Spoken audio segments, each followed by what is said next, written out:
गीतांजलि जी लखनऊ से। गुरुदेव के चरणों में कोटि कोटि नमन। महाराज जी, लोक व्यवहार में पूर्णतः दैन्य कैसे रहा जाए, ये बुद्धि बहुत विक्षेप करती है। कौन? हाँ, ये बुद्धि तभी तक विक्षेप करेगी जब तक आपकी रहेगी। आप जैसे अपने को स्त्री माने हुए हैं, शरीर माने हुए हैं, और जब तक आप अपनी बुद्धि अपने को स्त्री भाव में, शरीर भाव में लगाए तो विक्षेप ही देती रहेगी। और जब ये बुद्धि श्री कृष्ण चरणों में, प्रियाजू के चरणों में लग जाएगी और आप अपने को प्रियालाल का मानेंगे, प्रियालाल को अपना मानेंगे, उसी दिन हर विपत्ति, हर विक्षेप, हर निंदा, हर अपमान, हर तिरस्कार आपके हृदय में मोद पैदा करेगा, आनंद पैदा करेगा। ये बात सबकी समझ में नहीं आएगी। कोई किसी की निंदा करे उसे मोद होगा, आनंद होगा? नहीं होगा, वो जलेगा। कौन जलेगा? जिसने इस निंदा के पात्र शरीर को मैं माना है वो जलेगा, और जिसने प्रभु को अपना मान लिया वो आनंदित होगा। ये बुद्धि जब तक प्रभु को नहीं समर्पित होती तभी तक ये विपरीत दशाएं लाती रहती है, विचलित करती रहती है, तभी तक इसमें कुमति रहती है। और जिस दिन ये प्रभु को समर्पित हो जाती है तो ये सुमति हंसिनी हो जाती है। ये प्रभु के गुणगण रूपी मोती को चुगती रहती है, बहुत प्रफुल्लित रहती है। हमारी बुद्धि अभी सही पूछो तो प्रभु को समर्पित ना होने के कारण ये ऐसी परिस्थितियां लाती है, ऐसी विचलित होती है। व्यवहार में दैन्यता तभी आ सकती है जब हमारी बुद्धि प्रभु में स्थित होगी। जब प्रभु में स्थित होगी तो सब प्रभु ही हैं, ये दर्शन होगा। और अपने प्रभु के सामने दैन्य नहीं होगा तो अभी फिर उसकी सेवक भाव की पुष्टता कैसे होगी? इसीलिए हमने देखा है महापुरुषों को बहुत दैन्यता, बहुत दैन्यता, क्योंकि जिसको देख रहे हैं सामने इष्ट को देख रहे हैं। आप बुद्धि लगानी नहीं, क्योंकि बुद्धि लग चुकी है तो जिधर दृष्टि जाती है उधर दिखाई देता है प्रभु ही प्रभु, जिधर प्रभु, तो बहुत प्यार से, बहुत दैन्यता से। अब जिनकी बुद्धि माया में लगी हुई वो कहेंगे कि हम दबने वाले नहीं। ये मानने से वीरता नहीं होती, नपुंसकता होती है कि सामने वाला आके गाली दे जा, तुम हाथ जोड़ दो। अगर वो गाली देगा उसके गाल में थप्पड़ मारेंगे। वो जो प्राकृतिक दशा में बुद्धि स्थित है वो हमारी बात नहीं समझेगा, हमें उसकी बात समझ में नहीं आएगी। आप प्राकृतिक धरा की बातों को अपनी बुद्धि में बैठा लेंगे तो ये बात होगी। अच्छा, अपनी दांत से अपनी जबान कट जाती है, आप कहाँ रिपोर्ट लिखाते हैं?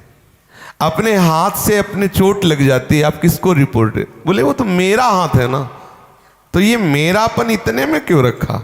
और फैलाओ और फैलाओ।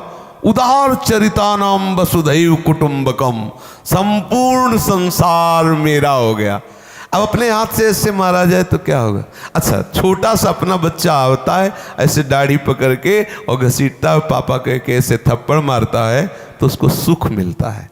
और दूसरा कोई आके एक बाल में भी हाथ लगा दे तो उसके हृदय में तुम हमारी, वो अपनी शान शौकत समझता है। ये दूसरा भाव ही हमें दैन्य नहीं होने दे रहा। अगर सब में अपने इष्ट का भाव देखने लगे तो दैन्यता आ जाए। उमा जे राम चरण रत विकत काम मद को, निज प्रभु में देखहि जगत के ही सन करही विरोध। सो अनन्य गति जाके असमति न टरई हनुमंत, मैं सेवक सचराचर रूप स्वामी भगवंत। हमारे इष्ट, हमारे प्राणाधार प्रभु सब रूपों में है। जब ये हम देख रहे हैं तो दैन्यता, और जो दैन्य है उसे प्रभु बहुत प्यार करते हैं, हर रूपों में आके प्यार करते हैं। पर इसके लिए हमें चाहिए खूब नाम जप करें, रसिकों का संग करें, धर्म पूर्वक चलें, जो भी कर्म बने वो सब प्रभु की प्रसन्नता के लिए समर्पित करें तो हमारी बुद्धि भी समर्पित हो जाएगी। जिस दिन बुद्धि समर्पित हुई तो उस दिन पहचान है, सब जगह प्रभु दिखाई देंगे। प्रभु कह रहे मय्येव मन आधत्स्व मयि बुद्धिम निवेशय। तो निवसिष्यसि मय्येव अतूर्ध्वं न संशया, यदि तूने मेरे में बुद्धि समर्पित कर दी, मन समर्पित कर दिया, तो तू मेरे में निवास करेगा। मेरे में निवास का मतलब क्या है? यो माम पश्यति सर्वत्र सर्वम च मयि पश्यति तस्याहम न प्रणश्यामि सच में न प्रणश्यति। वो सर्वत्र मुझको देखता है, सबको मेरे में देखता है, मेरे को सब में देखता है। महाआनंद, दूसरा कोई है ही नहीं तो किसके सामने अभिमान करें? वही इष्ट, मेरा प्यारा। समझ रही सखी? जब तक ये भाव नहीं आएगा कि सब मेरे इष्ट हैं, तब तक वास्तविक दैन्यता नहीं आएगी। बनावटी दैन्यता तो हम कर सकते हैं, बहुत नीच है, अधम है। जब वो सभा में बोले तू नीच है, तू अधम है, दुष्ट पाखंडी, बाबा का भेष रख के दूसरों को ठगता है, तब लगे कि बात तो तुम सही बोले। आज तक जो मेरे हृदय में था वो आपके मुख से निकल गया। प्रणाम करते हो, प्रभु की तरफ दृष्टि, प्रभु देखो ये सब कह रहे हैं कि पाखंड, आप स्वीकार कर लो। रोना आ जाए। बाहर से दैन्यता का नाटक करा, अगर अंदर से दैन्यता है तो दूसरे के द्वारा किए हुए अपमान में वो समझता मैं इसी योग्य हूं, मैं इसी, उसे रोना आता है, मैं इसी योग्य हूं। प्यारे अब तो कृपा कर दो। देखो सब कह रहे हैं प्यारे अब तो कर, वो मैं कितना पतित हूं।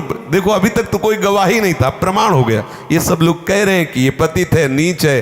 प्रभु आप पतित पावन हो। हे उत्तम श्लोक, हे पूर्ण श्लोक, हे अच्युत, अपनी महिमा में आप प्रतिष्ठित हैं और संतों ने आपको कहा है पतित पावन। देखो सब कह रहे हैं नीच है, पतित है, अब मुझे स्वीकार कर लो। वो अंदर से वो वहां नहीं जाएगा कि हे नाथ करुणा करो इसका नाश हो जाए क्योंकि इसने मुझे कहा है ऐसा, ऐसा नहीं कहेगा। वो ये कहेगा नाथ देखो ये मुझे बोले ना पतित, अब आप पतित पावन बनो। प्रभु आपको पतित पावन जो नाम दिया गया उसे सार्थक करो, मुझे स्वीकार करो। उस ये दैन्यता वो प्रभु की तरफ बहेगा। किसी भी स्थिति में किसी भी व्यक्ति वस्तु स्थान के प्रभाव से प्रभावित होकर संग दोष से युक्त होकर के उसमें विकृति नहीं आएगी, उसकी भावना प्रभु की तरफ बढ़ती चली जाएगी। जिसने प्रभु को अपना मान लिया है, अपने को प्रभु का मान लिया है, फिर कहाँ विकृति? विकृति की गुंजाइश तब होती जब हम अपनी सत्ता मानते हैं, जब माया की सत्ता को सत्य मानकर सुख दुख अच्छा बुरा मान लेते हैं, फिर विकृति आ जाती है।